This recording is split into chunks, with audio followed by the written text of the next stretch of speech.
ప్రభువైన యేసు క్రీస్తు నామమున ప్రతి ఒక్కరికి నా హృదయపూర్వకమైన శుభాభివందనాలు.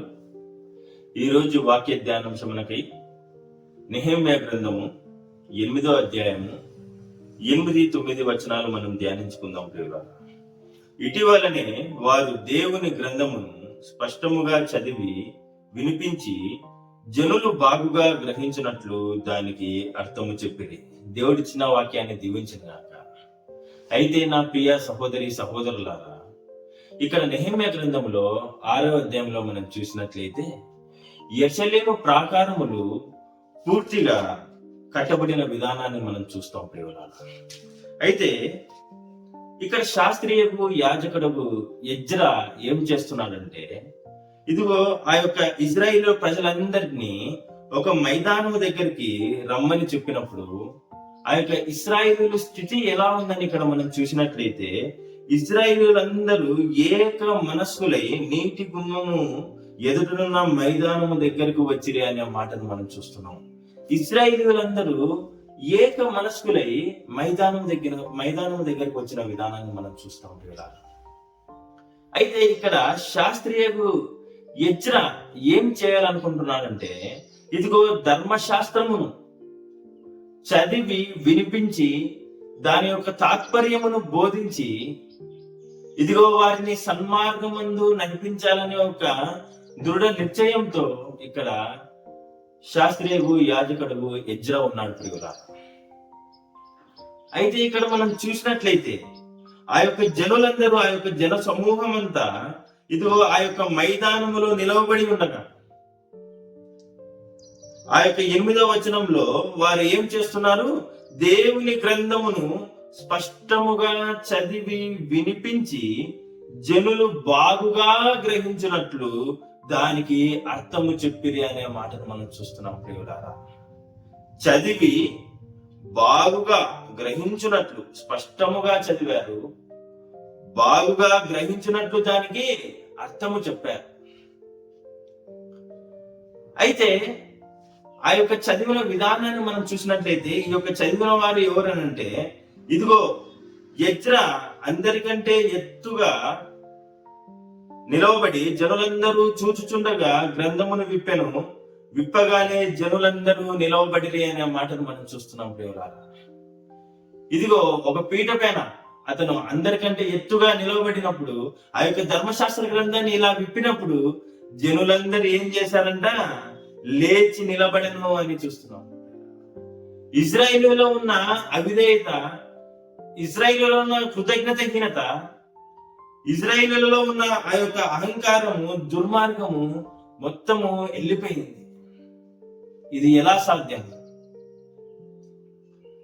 అయితే ఇక్కడ యాజకుడు ఎజ్రా కంకణం కట్టుకున్నాడు. ఏమని? ఇదే ఎజ్రా గ్రంథము 7వ అధ్యాయము 10వ వచనంలో మనం చూసినట్లయితే, ఎజ్రా యెహోవా ధర్మశాస్త్రమును పరిశోధించి దాని చొప్పున నడుచుటకును ఇజ్రాయేలులకు దాని కట్టడలను విధులను నేర్పుటకును దృఢ నిశ్చయము చేసుకొనెను అనే మాటను మనం చూస్తున్నాం. ప్రియులారా, ఇక్కడ ఎజ్రా తన యొక్క సంకల్పము చాలా గొప్పదిగా ఇక్కడ కనపడుతున్నది. తాను ధర్మశాస్త్రమును పరిశోధించి దాని యొక్క కట్టడలను విధులను నేర్పుటకు దృఢ నిశ్చయము చేసుకొనెను అని మనము ముందున్న ఎజ్రా గ్రంథంలో మనం చూస్తాం. ప్రియులారా, 7వ అధ్యాయం 10వ వచనంలో. అయితే ఆయన ఆ యొక్క మార్గంలో ఉండగానే, అనగా దాన్ని చెయ్యాలనుకుంటున్నప్పుడే ఇదిగో కొంత వారు తెలుసుకునే విధానాన్ని మనం చూస్తున్నాము. అందుకని ధర్మశాస్త్ర గ్రంథం విప్పగానే ఇజ్రాయేలులో ఆ యొక్క విధేయత మనకు కనపడుతున్నది. అందరూ లేచి నిలవబడి అనే మాటను మనం చూస్తున్నాం. జనులందరూ నిలవబడ్డారు. అయితే ఎజ్రా శిష్యులకు లేదా యాజకులు ఆ యొక్క గ్రంథ తాత్పర్యమును వివరించిన విధానాన్ని మనం చూస్తాం. ప్రియులారా, ఇదిగో వారు చదివారు, ఆ యొక్క మాటలను అర్థమయ్యేటట్లు వివరించారు, ఇదిగో దాన్ని గ్రహించులాగా వివరించారు అక్కడున్న యాజకులు, లేవీయులు. అయితే ప్రియులారా, దాని తర్వాత ఇక్కడ మనం చూసినట్లయితే గ్రహించిన తర్వాత వారి యొక్క స్థితి ఎలా ఉన్నది, ఇజ్రాయేలుల స్థితి ఎలా ఉన్నదని ఇక్కడ మనం చూసినట్లయితే, జనులందరూ ధర్మశాస్త్ర గ్రంథపు మాటలు విని ఏడవ మొదలు పెట్టగా, జనులందరూ ధర్మశాస్త్రపు గ్రంథపు మాటలు విని ఏడవ మొదలు పెట్టగా అనే మాటను మనం చూస్తున్నాం ప్రియులారా. చదివారు, వీరు విన్నారు, దాని యొక్క తాత్పర్యాన్ని వివరించారు. ఆ యొక్క తాత్పర్యాన్ని ఈ యొక్క ఇశ్రాయేలు ప్రజలు గ్రహించారు. అయితే ఆ యొక్క ధర్మశాస్త్ర గ్రంథపు మాటలు విని ఇశ్రాయేలులందరూ ఏడవ మొదలు పెట్టగా అనే మాటను మనం చూస్తున్నాం. ఎందుకు వచ్చింది ఈ యొక్క ఏడుపు కదా? ఎందుకు వచ్చింది ఈ ఏడుపు అని ఇక్కడ మనం చూసినట్లయితే, ఇదిగో ఆ యొక్క ధర్మశాస్త్ర గ్రంథాన్ని చదివినప్పుడు వారి యొక్క అహంకారము, వారి యొక్క దుర్మార్గత, వారి యొక్క అవిధేయత, వారి యొక్క కృతజ్ఞతాహీనత వారికి అద్దము పట్టినట్టు కనపడింది ప్రియులారా. వారి యొక్క పాపం కనపడింది, వారి యొక్క ఆజ్ఞ అతిక్రమం కనపడింది కదా ప్రియులారా. అందుకే విశ్వాసులైన మనము ఇదిగో ఈ యొక్క జీవ గ్రంథాన్ని మనం చదువుతున్నాము. ఇదిగో చదవనట్లయితే నువ్వు నేను ఈ రోజు నుండే మనం మొదలు పెడతాం ప్రియులారా. ఇదిగో ఈ యొక్క జీవ గ్రంథాన్ని మనం చదువుతాం. ఎలా చదవాలి? బాగుగా చదవాలి. ఎలా చదవాలి? గ్రహించినట్టు చదవాలి. అలా ఎప్పుడైతే మనము ఇక్కడ ధర్మశాస్త్రాన్ని గ్రంథం విప్పినప్పుడు జనులందరూ లేచి నిలవబడను అనే మాటను మనం చూస్తున్నాం ప్రియులారా. ఆ విధేయతతో చదవాలి మనం బైబిల్. ఏదో నామకార్థంగా, ఏదో ఒక రిచువల్ గా మనము చదువుతున్నాము అని అంటే ఈ యొక్క గ్రంథం మనకు అర్థం కాదు. విధేయత, దేవుని యందు విధేయత చూపుతూ వినయముతో ఇదిగో మనము గ్రహించినట్లు బాగుగా చదివితే మన యొక్క పాపాలు కనపడిపోతాయి ప్రియులారా. కాబట్టి వాక్యం వింటున్న ప్రియులారా, నువ్వు నేను ఇదిగో ఈ యొక్క జీవ గ్రంథాన్ని, ఈ యొక్క బైబిల్ని మనం చదివేటప్పుడు గ్రహించినట్లు బాగుగా చదువుతాం. అప్పుడు మన యొక్క అవిధేయత కనపడుతుంది, అప్పుడు మన యొక్క ఆజ్ఞ అతిక్రమం కనపడుతుంది. ఇదిగో మన యొక్క కృతజ్ఞతాహీనత కనపడుతుంది, దేవుని యొక్క శక్తి కనపడుతుంది, ఔన్నత్యం కనపడుతుంది. కాబట్టి ఇక్కడ ఇశ్రాయేలీయులు ఇక్కడ ఏం చేశారంటే, వారి యొక్క పాపము వారికి తెలిసింది, వారి యొక్క కృతజ్ఞతాహీనత తెలిసింది. ఆ యొక్క కృతజ్ఞతాహీనత తెలిసిన తర్వాత, వారి యొక్క పాపము తెలిసిన తర్వాత, దేవుని యొక్క ప్రేమ వారు తెలుసుకున్న తర్వాత ఇదిగో ఏడవ మొదలు పెట్టి కదా. తర్వాత అక్కడున్న అధికారి అయిన నెహమ్య, యాజకుడును శాస్త్రి అయిన ఎజ్రా, లేవీయులు ఇదిగో మీరు ఏడవకండి, దుఃఖపడవద్దు, ఇది ప్రతిష్ఠతా దినము దేవునికి, కాబట్టి మీరు ఏం చేయాలా? మీరు దుఃఖపడకుడి, యెహోవా యందు ఆనందించుడి అనే మాటను మనం ఇక్కడ చూస్తున్నాం ప్రియులారా. యెహోవా యందు ఆనందించుడి అని ఇక్కడ, అప్పుడు మీరు బలం పొందుదురు అనే మాటని ఇక్కడ మనం చూస్తున్నాము. మీరు దుఃఖపడకుడి, యెహోవా యందు ఆనందించడం వలన మీరు బలము నొందుదురు అనే మాటని ఇక్కడ మనం చూస్తున్నాం ప్రియులారా. దేవుని యందు ఆనందించడం వలన బలము కదా. దేవుని యొక్క ధర్మశాస్త్రమును చదివితే నీవు ఆనందము మొదలు పెడతావు, దాని ద్వారా నువ్వు శక్తి పొందుకుంటావు. కాబట్టి ఇక్కడ ఉన్న ఇశ్రాయేలీయులు ఇక్కడ ఏం చేశారంటే, ఇదిగో వారు దేవుని యొక్క సముఖంలో వారు ఆ యొక్క ధర్మశాస్త్ర గ్రంథాన్ని చదివినప్పుడు వారు విన్నారు, బాగుగా విన్నారు, గ్రహించారు, పశ్చాత్తాపడ్డారు. పశ్చాత్తాపడిన తర్వాత ఇప్పుడు దాని యందు ఆనందిస్తున్నారు. దాని యందు ఆనందించిన తర్వాత వారు బలము పొందుతున్నారు కదా. మనం కూడా బలం పొందాలి, ప్రభువులో బలపడాలి. ఈ యొక్క ఇహలోకంలో, ఈ యొక్క ఐహిక విచారములో మనకి ఎన్నో శ్రమలు ఉండొచ్చు, ఎన్నో బాధలు ఉండొచ్చు. కానీ నువ్వు యొక్క ధర్మశాస్త్ర గ్రంథాన్ని నువ్వు చదివినట్లయితే నీవు బలము నొందుదు, నీవు సంతోషించదు, నీవు ఆనందించదు. ఇంత గొప్ప మర్మాలు ఉన్నాయి ప్రియులారా ఈ యొక్క జీవ గ్రంథంలో. సరే, దాని తర్వాత ఇదిగో పర్ణశాలల పండగ వారు ఆచరిస్తున్నారు ప్రియులారా. 7వ మాసము ఉత్సవ కాలం మందు ఇశ్రాయేలీయులు పర్ణశాలలో నివాసము చేయవలనని వ్రాయబడి ఇండుటకును గొనెను అనే మాటను మనం ఇక్కడ చూస్తున్నాం. పర్ణశాలల పండగ ఇక్కడ జరుగుతుంది. జరిగిన తర్వాత ఆ యొక్క పండగను మీరు ఎలా సెలబ్రేట్ చేశారు అనే ఒక మాటను మనం చూసినట్లయితే, నూను కుమారుడైన యెహోషువ దినములు మొదలుకొని అది వరకు ఇశ్రాయేలీయులు అలాగున చేసి ఉండలేదు. అప్పుడు వారికి బహు సంతోషము పుట్టారు. యెహోషువ కాలం నుంచి వాళ్ళు ఇప్పటి వరకు అలా పర్ణశాలల పండుగ వారు చేయలేదు.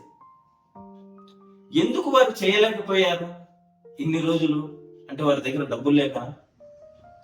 వారు దాసులుగా ఉన్నప్పుడే నువ్వు ఈ యొక్క గ్రంథాన్ని నువ్వు చదివినప్పుడు వారు ఇదిగో అశ్షూరు బబులోను చెరలో ఉన్నప్పుడే, వారు దాసులై ఉన్నప్పుడే వారి దగ్గర అంత డబ్బు మనకు కనపడుతున్నట్టు మనం ఇక్కడ చూస్తున్నప్పుడు.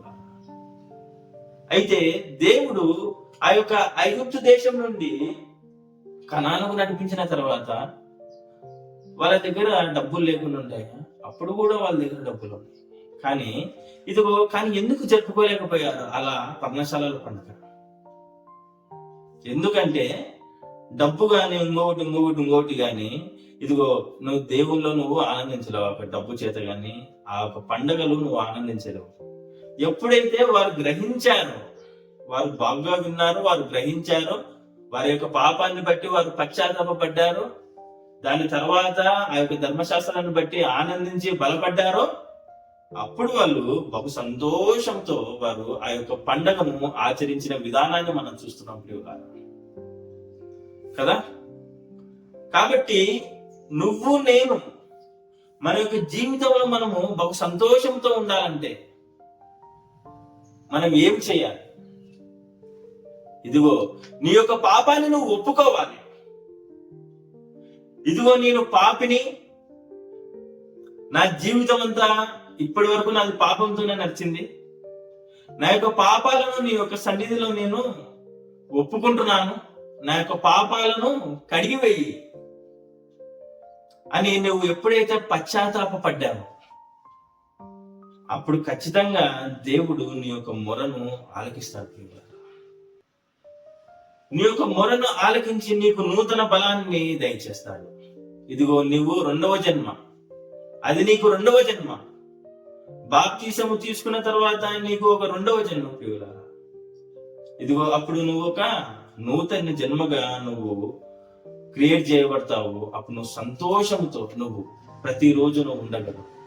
దేవుని నువ్వు ప్రతిరోజు నువ్వు ఆనుకొని బ్రతుకు. ఎన్ని శ్రమలున్నా, ఎన్ని కష్టాలున్నా, ఎన్ని బాధలున్నా ఆ యొక్క బాధలు నీకు చిన్నగా కనబడతాయి. అదైతే వారు ఎలా అంట, యెహోషువ కాలం మొదలుకొని ఇది వరకు అలా ఎప్పుడు పండగ ఆచరించలేదు, అప్పుడు వారికి బహు సంతోషము పుట్టాను అని ఇక్కడ మనం చూస్తున్నాం ప్రియులారా. సంతోషం దేవుని దగ్గర మనం ఉన్నామంటే మనకు సంతోషం. ఆయన యొక్క ధర్మశాస్త్రాన్ని మనము చదివామంటే మనకు సంతోషం. అలా అయితే ప్రియులారా, ఇక్కడ మనం చూసినట్లయితే ఎజ్రా తన యొక్క సంకల్పము చాలా గొప్పది. ఇక్కడ ఎజ్రా ఎలా అయితే ఉన్నాడో, నీ యొక్క కుటుంబం ఉన్నది, నీ కుటుంబంలో నీవు విశ్వాసిగా ఉన్నావు. విశ్వాసి అయిన నువ్వు నీ యొక్క తల్లిదండ్రులను, నీ యొక్క పిల్లలను కావచ్చు, లేదంటే నీ యొక్క చుట్టుపక్కల ఉన్నవారు కావచ్చు, నువ్వు ఇలా ఆ యొక్క సంకల్పంతో ఈ యొక్క ఇశ్రాయేలుని ఎలా నడిపించారు, నువ్వు కూడా నీ యొక్క కుటుంబాన్ని నువ్వు నడిపిస్తున్నావు. ఒకవేళ నడిపించినట్లయితే, నువ్వు విశ్వాసిగా ఉండి కూడా నువ్వు నడిపించినట్లయితే, నువ్వు ఖచ్చితంగా ఇప్పుడు ఆ యొక్క సంకల్పంతో ఎజ్రాకి ఏ సంకల్పం అయితే ఉందో ఆ యొక్క సంకల్పాన్ని నువ్వు కూడా దాన్ని పుణుకుపుచ్చుకొని, దాన్ని నువ్వు తీసుకొని, ఇదిగో నీ యొక్క కుటుంబాన్ని దేవునిలో నడిపించు. అయితే ఇక్కడ చూసినట్లయితే ప్రియులారా, మనము ధర్మశాస్త్ర గ్రంథాన్ని మనం చదివామంటే, మనము మొదటి కీర్తన 2వ అధ్యాయంలో మనం చూసినట్లయితే, దుష్టుల ఆలోచన చొప్పునగా పాపుల మార్గం నిలక అపహాసలు కూర్చుండని చోటును కూర్చుండగా యెహోవా ధర్మశాస్త్రం నందు ఆనందించువాడు ధన్యుడు. దేవుని యొక్క ధర్మశాస్త్రాన్ని మనం ధ్యానిస్తే మనకు ధన్యత కదా ప్రియులారా. అలానే కీర్తనకారుడైన దావీదు అంటాడు, ఇదిగో ధర్మశాస్త్రము యథార్థమైనది, అది నా యొక్క ప్రాణమును తెప్పరిల్ల చేస్తుంది అనే మాటను మాట్లాడతాడు ప్రియులారా. ధర్మశాస్త్ర గ్రంథము మన యొక్క ప్రాణములను తెప్పరిల్ల చేసేది. ఇదిగో మన యొక్క బుద్ధిహీనత తీసివేసి మనకు జ్ఞానం పుట్టించేది ధర్మశాస్త్రం కదా. కీర్తనాకారుడైన దావీదు ధర్మశాస్త్ర గ్రంథాన్ని వివరించినట్లుగా మరి ఏ భక్తుడు వివరించలేదు కదా. ఆ యొక్క మాటలు ఎంతో చాలా మధురంగా ఉంటాయి. దాని యొక్క మాధుర్యతను ఆయన జుర్రుకున్నాడు దావీదు కదా. ఆ యొక్క మాధుర్యతను నువ్వు కూడా నేను కూడా అనుభవించేటట్లు మనము బైబిల్ను మనము బావుగా చదివి మనము గ్రహించాలి. అయితే అలానే 119వ కీర్తన 18వ వచనంలో ఇక్కడ దావీదు అంటాడు, నీ ధర్మశాస్త్రమునందు ఆశ్చర్యకరమైన సంగతులను చూచినట్లు నా కన్నులు తెరువు అంటాడు కదా. దేవుని యొక్క గ్రంథంలో ఆశ్చర్యకరమైన సంగతులు మనకు తెలియాలంటే మన యొక్క కన్నులు తెరవబడాలి, మన యొక్క మనోనేత్రములు తెరవబడాలి. ఇక్కడ వారు చదవగానే ఇదిగో వారు గ్రహించారు, అంటే వారి యొక్క కన్నులు తెరవబడ్డాయి, ఇశ్రాయేలు కన్నులు. కాబట్టి ప్రియులారా, దేవుని మనం అడుగుదాము, దేవా నీ యొక్క ధర్మశాస్త్రములోని నీ యొక్క జీవ గ్రంథంలోని ఆశ్చర్యకరమైన సంగతులు నాకు తెలియజేయనట్లు నా కన్నులను తెరువుము అని మనం అడుగుదాం ప్రియులారా. అలానే ఈ యొక్క ధర్మశాస్త్ర గ్రంథము బుద్ధిహీనులకు కూడా జ్ఞానము కలుగజేస్తుంది. జ్ఞానము కూడా దయచేసేది ఈ యొక్క జీవ గ్రంథం.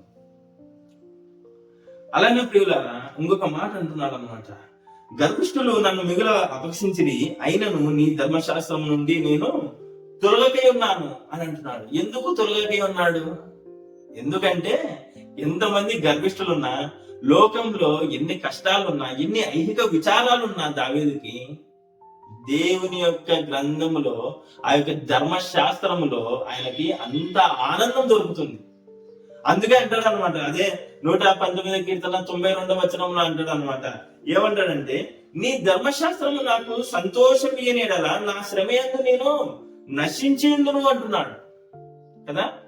దేవుని యొక్క ధర్మశాస్త్రము ఎందు ఆయన సంతోషం లేకపోతే, ఆ యొక్క ధర్మశాస్త్ర గ్రంథము ఆయనకు సంతోషం ఇవ్వకపోతే, నా యొక్క శ్రమలలో నేను నశించి ఉందును అనే మాట ఇక్కడ మాట్లాడుతున్నాడు కదా. మనకు శ్రమలు ఉన్నాయి అన్నప్పుడు నువ్వు దేవునిలో బలపడు. నీ శ్రమ యందు నువ్వు ఎప్పుడైతే దేవునిలో బలపడతావో, ఇదిగో అప్పుడు నీకు సంతోషం. లేదంటే ఆ యొక్క శ్రమలో నువ్వు దేవుని నీవు వదిలిపెట్టావంటే, ఇదిగో మనం నశించిపోతాం కదా. నీకు శ్రమ వచ్చినా, దుఃఖం వచ్చినా, ఆనందం వచ్చినా, ఏదైనా కష్టం వచ్చినా, ఏదైనా సమస్య వచ్చినా, నీవు ఈ యొక్క ధర్మశాస్త్ర గ్రంథాన్ని చదువు. నీకు అది సంతోషం ఇస్తుంది, బుద్ధిని ఇస్తుంది, జ్ఞానాన్ని ఇస్తుంది, ధన్యతనిస్తుంది, గ్రహింపగల శక్తిని ఇస్తుంది కదా. అలానే నీ యొక్క పాపాన్ని కూడా నీకు తెలియజేస్తుంది, నీలో ఒక పశ్చాత్తాపాన్ని పుట్టిస్తుంది కదా. కాబట్టి ప్రియులారా, మనము ఈ యొక్క ధర్మశాస్త్ర గ్రంథాన్ని మనము చదివి, బాగుగా చదివి, మనం గ్రహించి, ఇదిగో పశ్చాత్తాపడి ప్రభువులో మన యొక్క పాపాలను మనం వదిలిపెట్టుకొని, పాపపు ఒప్పుకోలనేది ఎంతో ముఖ్యమైనది. మన యొక్క పాపాలు ఒప్పుకొని, అలానే దేవునిలో మనము బలం పొందుతాం, దేవుని బిడ్డగా మనం మార్చబడతాం ప్రియులారా. చాలా మంది ఉంటారు, మన విశ్వాసులే ఉంటారు, వారు తప్పులు చేస్తారు, ఒప్పుకోవడానికి వారి యొక్క అహం అడ్డం వస్తుంది. అది దేవుని దగ్గరైనా సరే, మనుషుల దగ్గరైనా సరే, తప్పు చేసి, పాపం చేసి, అవిధేయత చూపి, ఆ యొక్క అవిధేయతను, ఆ యొక్క పాపాన్ని ఒప్పుకోవడానికి అహం అడ్డం వస్తుంది. అహంకారులను అనదొక్కుతాడు దేవుడు. దీనుల పక్షాన నిలబడేవాడు మన దేవుడు. కాబట్టి దేవుని దగ్గర మనము ఈ యొక్క అహంకారాన్ని, గర్వాన్ని మనం వదిలేద్దాం. మనం దీనత్వాన్ని చూపిద్దాం మన ప్రభు దగ్గర. మన దేవుడు దీనుల పక్షాన నిలబడే దేవుడు, బలహీనులను వాడుకునే దేవుడు మన ప్రభు అయిన యేసుక్రీస్తు. కాబట్టి ఇక్కడ ఇశ్రాయేలీయులు ఎలా గ్రహించారో, ఇదిగో వాక్యం వింటున్న ప్రియులారా, ఇదిగో ఈ యొక్క వాక్యం ద్వారా మీరు కూడా బాగా చదివి ఈ యొక్క వాక్యాన్ని మీరు గ్రహించి మళ్ళీ మీరు ప్రతిరోజు గ్రంథాన్ని చదివి ఇదిగో ఈ యొక్క జీవ గ్రంథంలో ఉన్న ఈ యొక్క మర్మాలను, ఆశ్చర్యకరమైన సంగతులను మీరు తెలుసుకోవాలని నేను ఎంతగానో ఆశపడుతున్నాను. దేవుడి చిన్న వాక్యాన్ని దీవించిన గాక. అందరికీ వందనాలు.